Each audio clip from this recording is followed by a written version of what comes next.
नमस्कार दोस्तों, स्वागत है आपका हमारे चैनल विजय रथ हिंदी एकेडमी पर।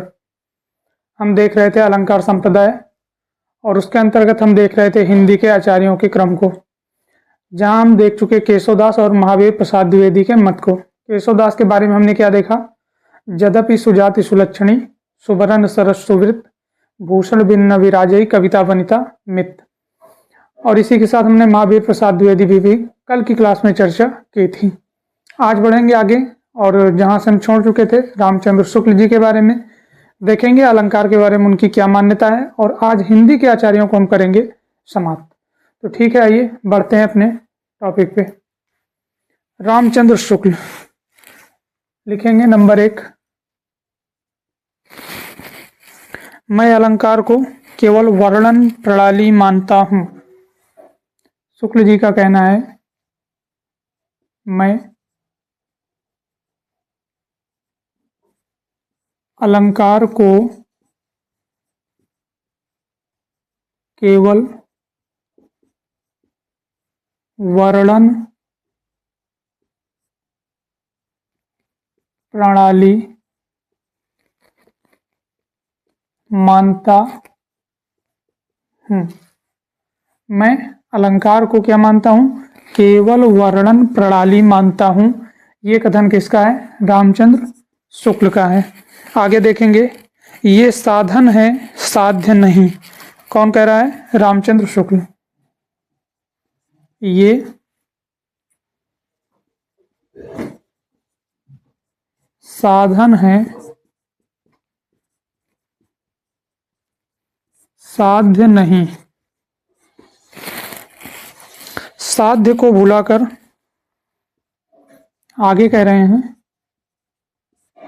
साध्य को भुलाकर इन्हीं को साध्य मान लेने से, इन्हीं को साध्य मान लेने से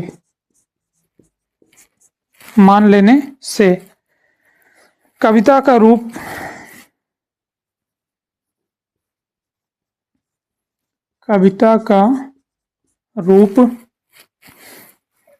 कभी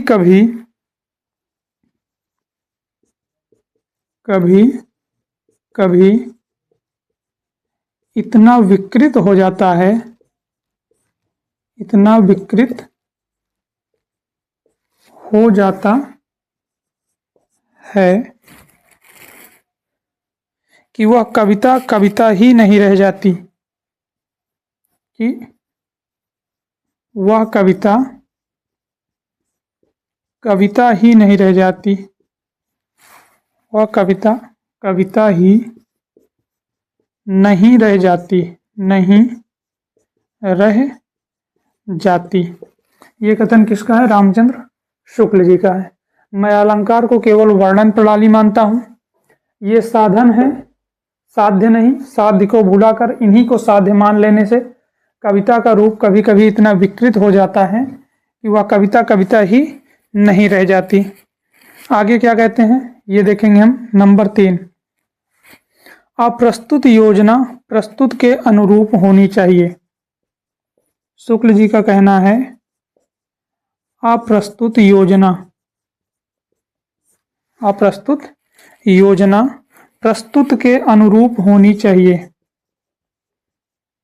प्रस्तुत के अनुरूप होनी चाहिए, अनुरूप होनी चाहिए। अप्रस्तुत योजना जो है वो प्रस्तुत के अनुरूप होनी चाहिए और उसमें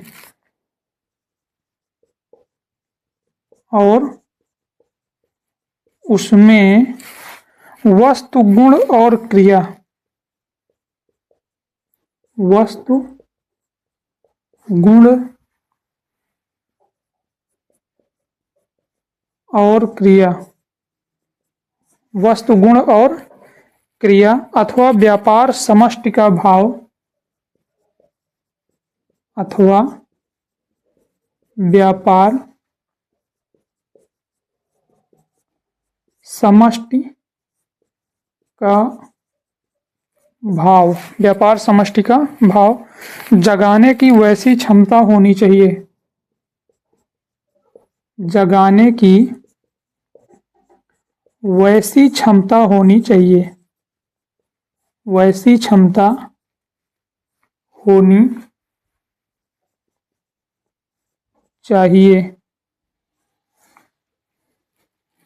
जैसी प्रस्तुत में है, जैसी प्रस्तुत में है। ये कथन भी किसका है? रामचंद्र शुक्ल का। अब प्रस्तुत योजना प्रस्तुत के अनुरूप होनी चाहिए और उसमें वस्तु, गुण और क्रिया अथवा व्यापार समष्टि का भाव जगाने की वैसी क्षमता होनी चाहिए जैसी प्रस्तुत में है। इसी के साथ बढ़ेंगे अपने रामचंद्र शुक्ल के लास्ट कथन की ओर।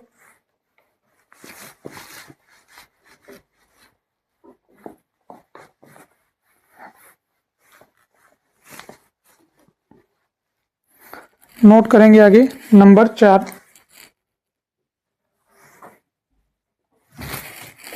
भावों का उत्कर्ष दिखाने, भावों का उत्कर्ष दिखाने, भावों का उत्कर्ष दिखाने और वस्तुओं के गुण और क्रिया का, और वस्तुओं के गुण और क्रिया का, वस्तुओं के गुण और क्रिया का अधिक तीव्र अनुभव कराने में, अधिक तीव्र अनुभव कराने में, अनुभव कराने में कभी कभी सहायक होने वाली युक्ति, कभी कभी सहायक होने वाली युक्ति, सहायक होने वाली युक्ति अलंकार है, अलंकार है। ये कथन किसका है? रामचंद्र शुक्ल का है। क्या कह रहे हैं?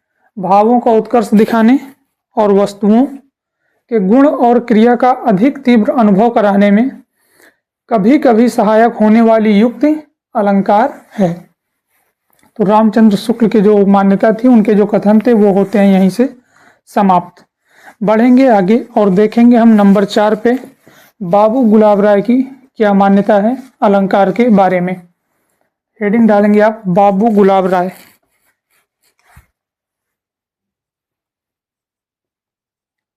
बाबू गुलाब राय। जब तक अलंकार, क्या कह रहे हैं ये? जब तक अलंकार भीतरी उत्साह के द्योतक होते हैं, भीतरी उत्साह के द्योतक होते हैं, तब तक वे शोभा को उत्पन्न करने वाले कहे जा सकते हैं, तब तक वे शोभा को उत्पन्न करने वाले कहे जा सकते हैं, उत्पन्न करने वाले कहे जा सकते हैं। किंतु जब वे, किंतु जब वे रूढ़ि या परंपरा, जब वे रूढ़ या परंपरा मात्र रह जाते हैं,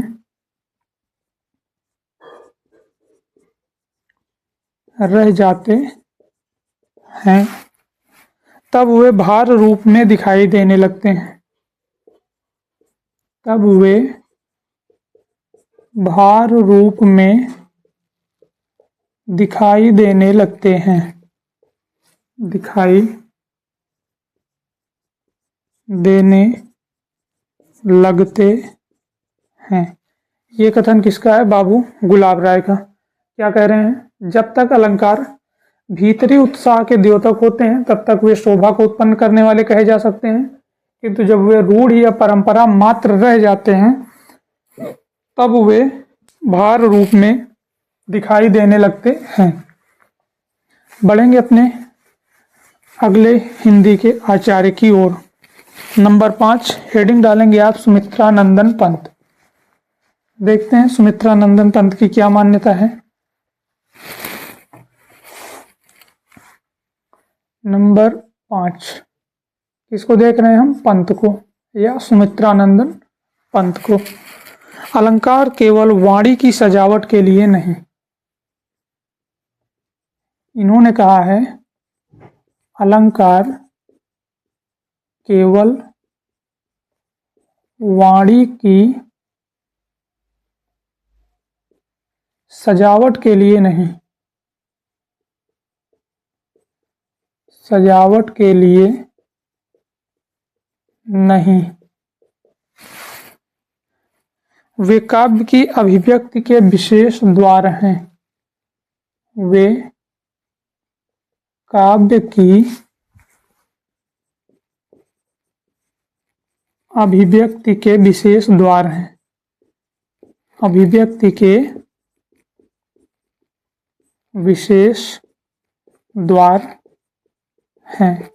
ये कथन किसका है? हमारे सुमित्रानंदन पंत जी का है। नंबर 6 हम देखेंगे डॉक्टर नगेंद्र के बारे में।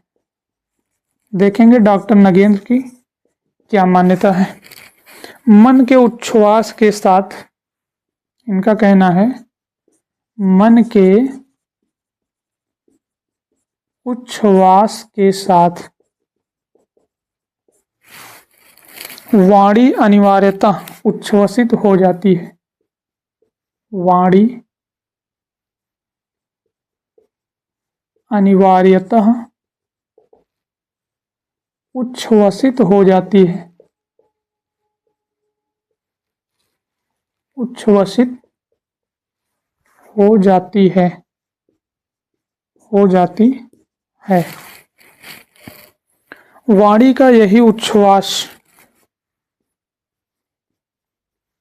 वाणी का यही उच्छ्वास, वाणी का यही उच्छ्वास उक्ति वैचित्र्य है, उक्ति वैचित्र्य है। वाणी का यही उच्छ्वास उक्ति वैचित्र्य है। इसीलिए व्यापक अर्थ में,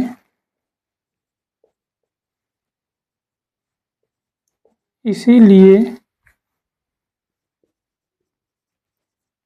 व्यापक अर्थ में, इसीलिए व्यापक अर्थ में अलंकार उक्ति वैचित्र्य है, अलंकार उक्ति वैचित्र्य है।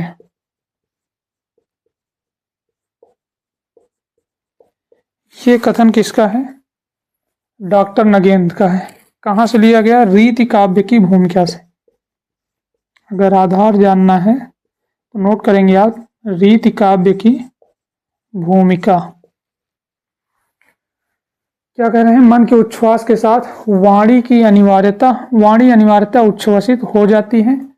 वाणी का यही उच्छ्वास उक्ति वैचित्र्य है। इसीलिए व्यापक अर्थ में, टोटल आपको याद रखना है, अलंकार को उक्ति वैचित्र्य किसने का माना है? डॉक्टर नगेंद्र ने माना है। तो इसी के साथ जो हमारे हिंदी आचार्यों की श्रेणी थी वो होती है समाप्त। और आप एक हेडिंग डालेंगे नोट, और देखेंगे हम कुछ महत्वपूर्ण बिंदुओं को नोट के अंतर्गत।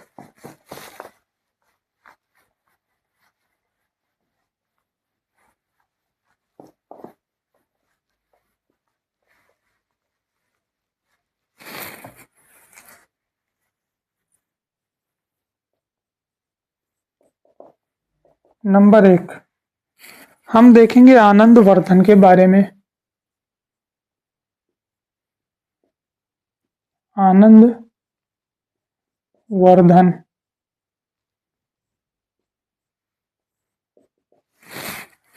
श्रृंगार आदि रस अलंकार्य होते हैं। श्रृंगार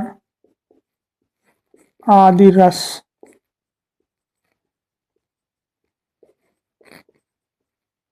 अलंकार्य होते हैं क्योंकि अनुप्रास आदि अलंकार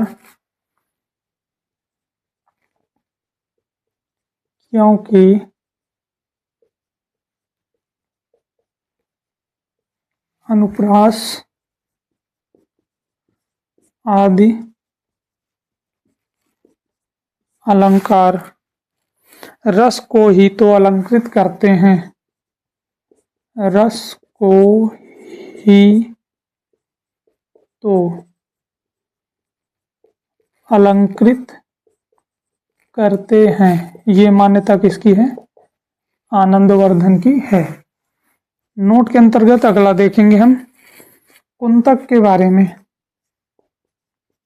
कुंतक की क्या मान्यता है? आनंदवर्धन के मत का खंडन करते हुए आनंदवर्धन के मत का खंडन करते हुए कहते हैं कि क्या कहते हैं? शब्दार्थ अलंकार्य है। शब्दार्थ अलंकार्य है। आनंदवर्धन ने क्या कहा? रस श्रृंगार आदि जो रस हैं वो क्या है? अलंकार्य हैं। इन्होंने क्या कहा? शब्दार्थ अलंकार्य है। आगे क्या कहा? क्योंकि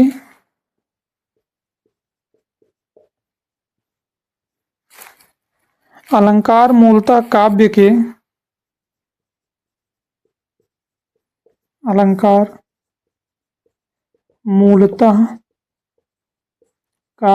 के शब्दार्थ रूपी शरीर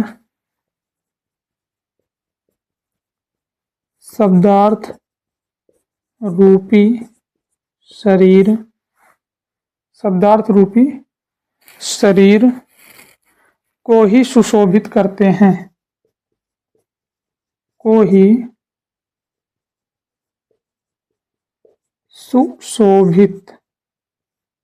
सुशोभित करते हैं।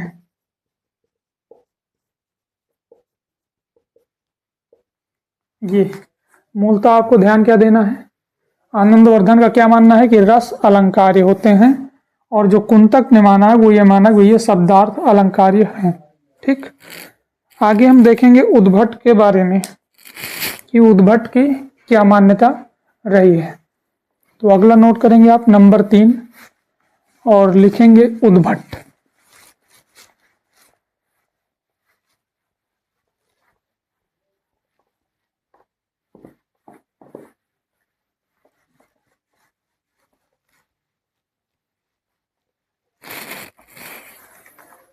नोट के अंतर्गत लिखेंगे नंबर 3 किसके बारे में?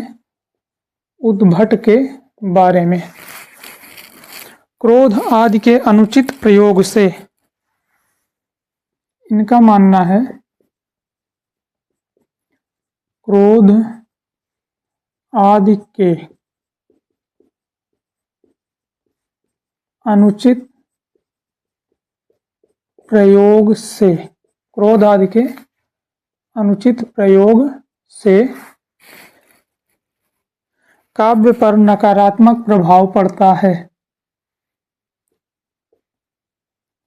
काव्य पर नकारात्मक प्रभाव पड़ता है और रसों एवं भावों की भी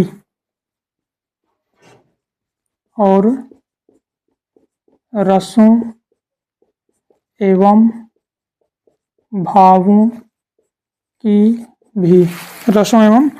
भावों की भी औचित्यपूर्ण रचना नहीं हो पाती। औचित्यपूर्ण रचना नहीं हो पाती।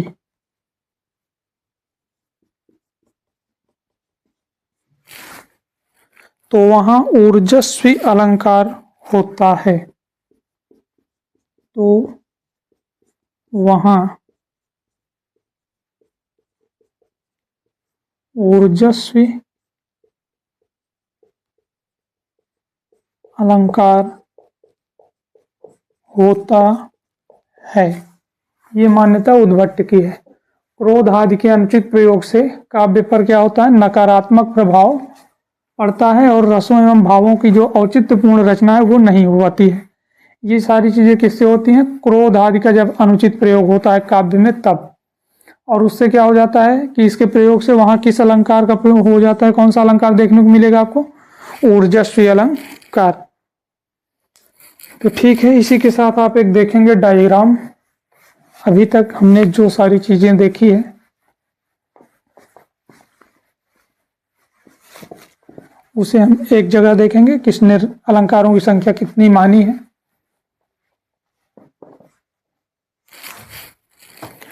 तो आप हेडिंग डालेंगे विभिन्न आचार्यों के अनुसार अलंकारों की संख्या। हेडिंग क्या होगी आपकी? विभिन्न आचार्यों के अनुसार, विभिन्न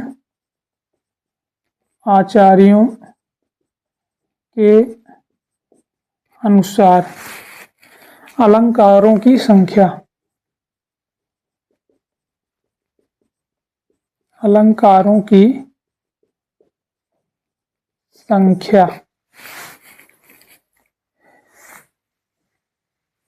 यहां आप लिखेंगे आचार्य, फिर आप देखेंगे आचार्य के ग्रंथ कौन से हैं, और फिर हम देखेंगे अलंकार की संख्या। अलंकार की संख्या, ये 3 हेडिंग आप बनाएंगे। तो देखेंगे आचार्य के अंतर्गत हम नंबर 1 पे हम देखेंगे जिसे भरत मुनि को। ग्रंथ क्या है इनका? नाट्य शास्त्र है, ये आपको पता ही होगा। अलंकार की संख्या इन्होंने कितनी मानी? 4 मानी है। नंबर 2 पे बढ़ेंगे हम, भामा के बारे में देखेंगे। ग्रंथ का नाम क्या है इनके? काव्यालंकार है। काव्यालंकार कितनी संख्या माना इन्होंने? 39 माना है। आगे हम देखेंगे दंडी के बारे में। दंडी क्या है इनके ग्रंथ का नाम?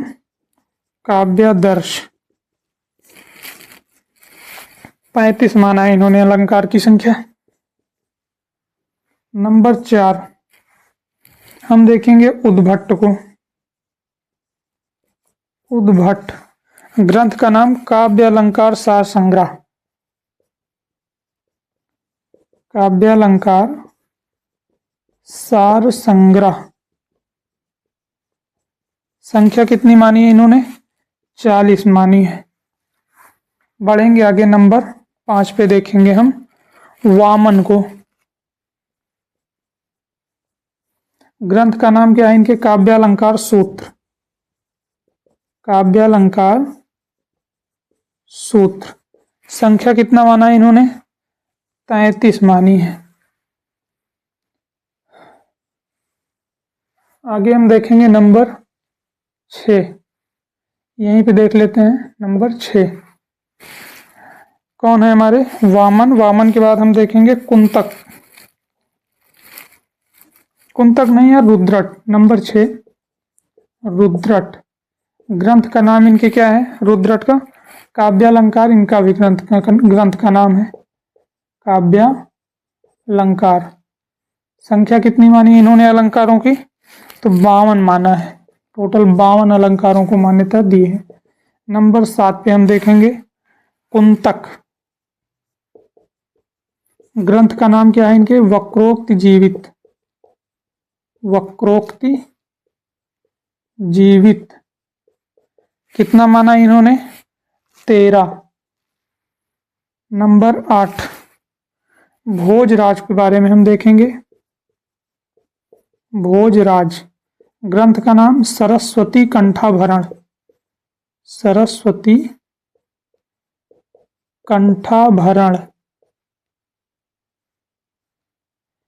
संख्या कितना माना इन्होंने, 72।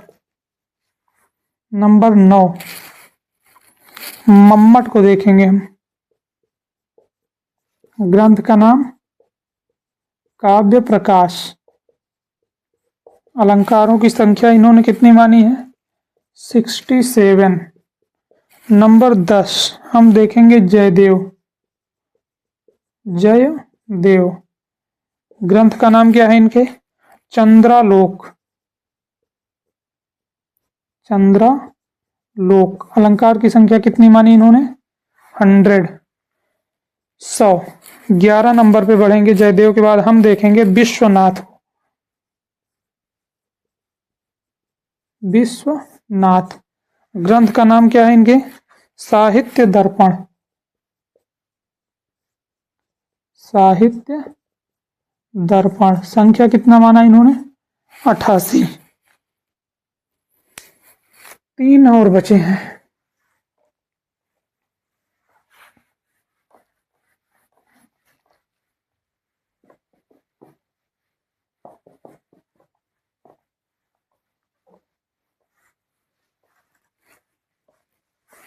विश्वनाथ के बाद हम देखेंगे जगन्नाथ को।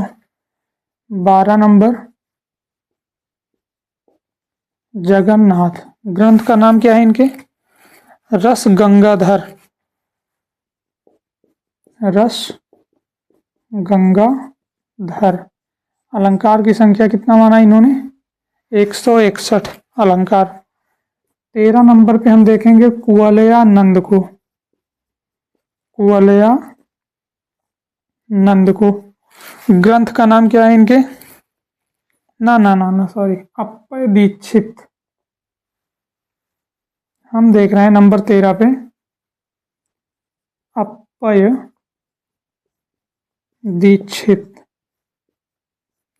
अप्पय दीक्षित। अप्पय दीक्षित के ग्रंथ का नाम क्या है, कुवलयानंद है। कुवलयानंद। कितना माना इन्होंने अलंकार की संख्या, 124 माना है। अपने लास्ट आचार्य के बारे में देखेंगे हम, वेद व्यास के बारे में। वेद व्यास। ग्रंथ का नाम अग्नि पुराण। अग्नि पुराण। कितना माना इन्होंने, अलंकार की संख्या टोटल 16 माना है। तो ये थे कुछ प्रमुख आचार्य और उनके द्वारा मान्यता प्राप्त अलंकारों की संख्याएं। तो इसी के साथ आज की क्लास का हम करेंगे समापन और मिलेंगे कल कुछ अन्य महत्वपूर्ण तथ्यों के साथ। और इसी के साथ कल हम करेंगे अलंकार को समाप्त, फिर हम देखेंगे शब्द शक्तियों के बारे में। तो ठीक है, लेंगे आपसे विदा, मिलते हैं कल। धन्यवाद।